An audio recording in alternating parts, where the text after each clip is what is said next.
लोक बरोबर बोलतात ना, गावात राहिलेला माणूस त्याचं मन दुसरीकडे रमवूच शकत नाही. म्हणजे गावात राहणाऱ्या माणसाला गावाची सवय झालेली असते, तो शहरामध्ये किंवा आर्टिफिशियल एखाद्या गोष्टीमध्ये नाही रमू शकत. तसंच इकडे सूरजचं झालेलं आहे. चला तर बघूया हे काय बोलतात. तर इकडे अंकिता, सूरज आणि आर्या हे तिघेजण बसलेले असतात. तर इथे सूरज सांगतो की मला असं झालंय की बिग बॉसने मला इथं आणून बसवलेलं आहे, मला इथं करमतच नाही.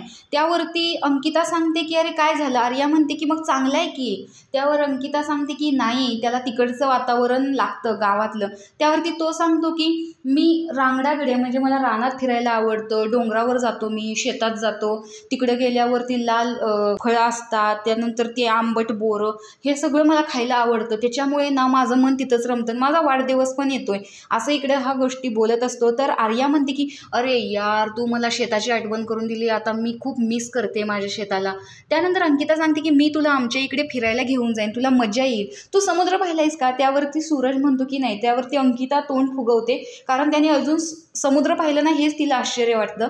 तर अशा प्रकारे सूरजच्या या भोळ्या आठवणी गावामध्येच रमलेल्या दिसत आहेत आणि तो खूप इनोसंटली या घरामध्ये वावरतोय आणि खूप इनोसंट पद्धतीने खेळतोय सुद्धा. कारण आर्टिफिशियल स्वभावाने इथे मन जिंकता येतात, पण स्वतःच्या मनाला जिंकण्यासाठी स्वतःच्याच विश्वात असावं लागतं, असं इथं सूरजने सांगण्याचा थोडक्यात प्रयत्न केलेला आहे. तर तुम्हाला सूरजचा हा स्वभाव कसा वाटला हे कमेंट बॉक्समध्ये नक्की सांगा आणि अशाच व्हिडिओसाठी आपल्या चॅनलला सबस्क्राईब करा. तोपर्यंत बाय बाय.